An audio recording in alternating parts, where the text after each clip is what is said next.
Hello there guys, and welcome back to my channel. I'm the Rogue Witcher. Thank you for joining me. In today's video we'll be reviewing from season 4 episode 4. Before I do, I just want to say a massive thank you to everyone who watched my latest From Theories and Predictions video. Currently at 2.7 thousand views, 35 new subscribers.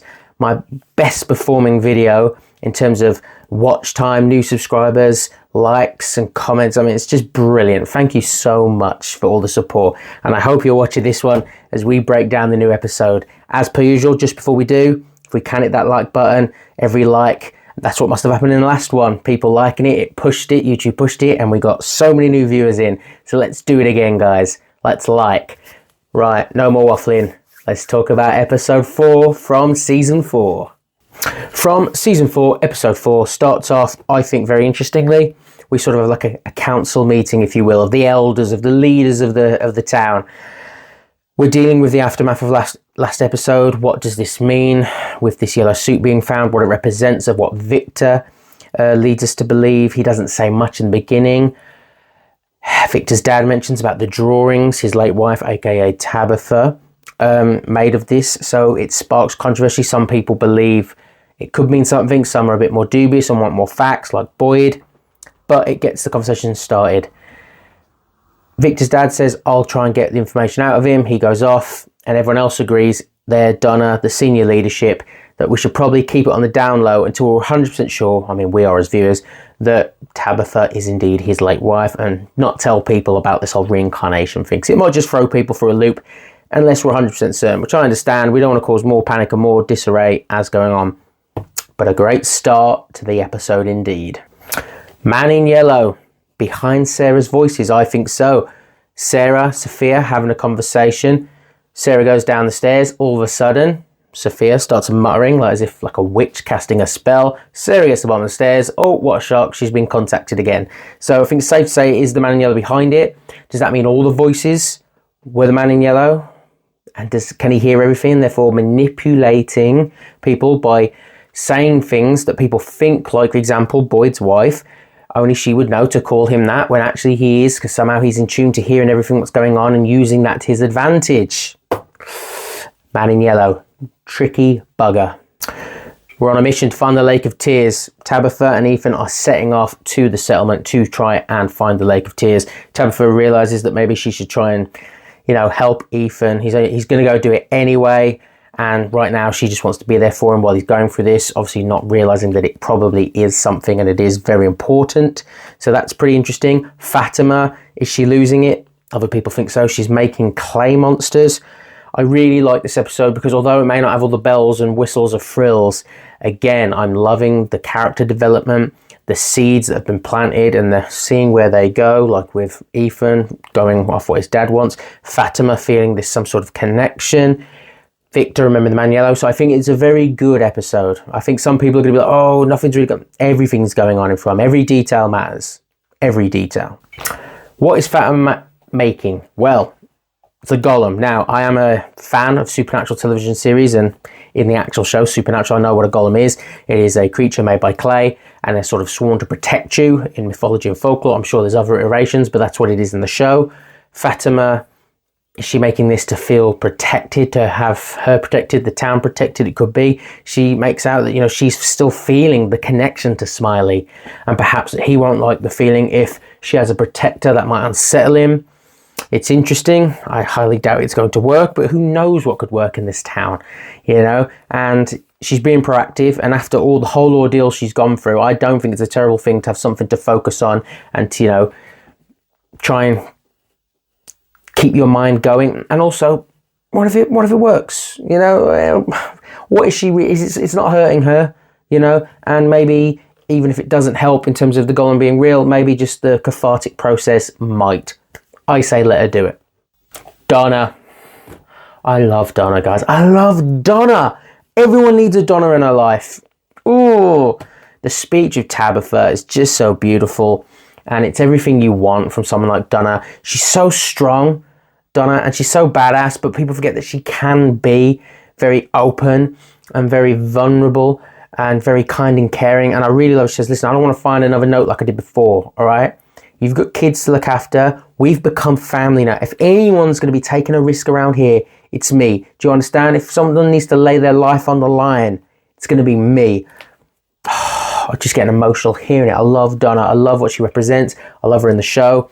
I hate to say it, but I did predict it in my first theories and predictions video. If you haven't seen it, go back and check it out. Unfortunately, I do predict Donna to die this season. I hope I'm wrong, but I just have a bad feeling. Loved Donna, loved the speech. It was a great scene, very well acted. That's all I have to say about Donna. She's a G. Sarah manipulated. Now that's interesting. She gets the message about having to go get the drink, blah, blah, blah. Not realizing, oh, there'll be consequences. She doesn't do it. Oh, it's just Sophia who gets the consequences, the one who's doing it. And there's a beautiful analogy that Sophia uses when she's talking to Chrissy and Marielle about how, you know, with Abraham and the story with God, listen, it's not he wanted to do it. He just wanted to know if you would. She is testing Sarah because Sarah's also had a bit of a redemption slightly, the Elgin stuff for a bit, but Elgin deserved it. So people are starting to warn Sarah, the man in yellow needs someone to maybe be his grunt worker. And he wants to see if Sarah will jump when he says jump. And it would appear that she would. Julie has a great fear of this bookmark thing. She goes to make the plan. We're all ready. We're going to go, drop the bookmark. And if we come back and it's there, we're a go. And then we can just slowly keep dropping bookmarks and get closer and closer in time until the dad and being able to save him. Doesn't go that way, doesn't work, and what she sees is truly terrifying. She goes back to the time just after the massacre and all Victor's friends and townspeople have been decimated, and there's the man in yellow, creepy as anything, and he's eating people. I look like tongue. Oh, needs sustenance. Well, that's what I take from that. Is this a Pennywise thing that he only wants to eat them after they've, you know, died, you know, frightened, and then they taste better because of the fear? Is he feeding metaphorically almost as much on flesh as he is on fear? You know, the powers he possesses is similar to Pennywise. That's why I draw so many conclusions for being an entity and otherworldly with what the town is and if he's behind it. So, you know, Pennywise was trapped in Derek. Perhaps he is also trapped. I mean, or is he doing the trapping? We don't know, but I believe there's a lot of parallels you can draw from that. If you know what I'm talking about, Pennywise, Stephen King's It. If you haven't watched Welcome to Derry or watched films, go watch it, trust me, and then you'll see what I'm talking about. Julie fails, but she does meet the man in yellow, and from what we know from the end of last season, she's going to be seeing him quite a few more times, because now, obviously, in that point, he obviously knows what she's doing, and he's obviously going to try and be aiming to meet her every time she story walks. It's getting tasty. Boyd, is he losing his mind? Everyone's so sure it's the town, but remember, Boyd is going through an illness, and they, like Chrissy said earlier in seasons, it can lead to mind problems. Is this the town, or is this genuine medical stuff? Because, you know, he imagined the hand, now the ring. Is Boyd losing it? Is this place just messing with him? Is it a combination of the both? I honestly don't know anymore, because I feel like it's too obvious for the town to keep messing with Boyd, because mate, he just bounces back off it so well. Like, jog on. He'll be fine. He's Boyd.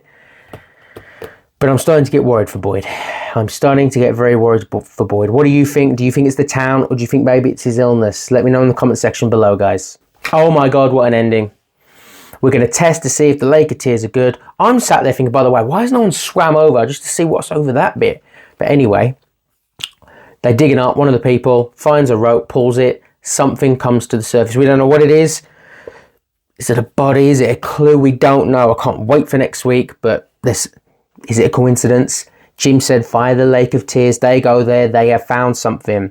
They're at the settlement. Is next week's episode going to be tied to that thing we see in the trailer? If you don't know what I'm talking about, don't watch the trailer. If you have seen the whole trailer for the show, then you know what I'm talking about. So next week could get real tasty, everyone. Jade's trip failed. Don't know what that means, but he and Tabitha need to start remembering. That is crucial. And then finally, Victor. Victor, he explains to his dad with the drawings. They dig it up. He's horrified. The things Victor has seen, oh my God. But please take those pictures back. Let's form a story from them. Explain to everyone who he is, and then we can have a better picture of what we're dealing with. I loved how he turned up last time in his suit. Yeah, he knew, okay, that he had to go in as someone different, because obviously at the present time he was talking about why he has to turn spheres, because at that point he already knows that he's met Julie 40, 50 years prior, and that when she was going to go on this story walk soon and see who he is, and then she would have known if he just went in as the man in yellow. Oh, great storytelling. Right then, guys, that was the episode. I really enjoyed it. Oh, teases us a lot, motivates us a lot. I really liked it. Tell me what you think down in the comment section below. On your way out, if you can, smash a like. Yes, there will be a new theories and predictions video, guys, coming on Thursday, UK time, 10 p.m. Please look out for that. If you want to subscribe and stick around, I'd love to keep you. Trying to get to 1,000 by the end of the year. And what a great last few days we've had. We've shot up to 540 something. So thank you so much for the support from family. I really do appreciate it. Anyway, I'll let you go. I've rambled on too much. I'll see you in the next video as always, guys. I've been the Rogue Witcher. I'll catch you next time. Adios.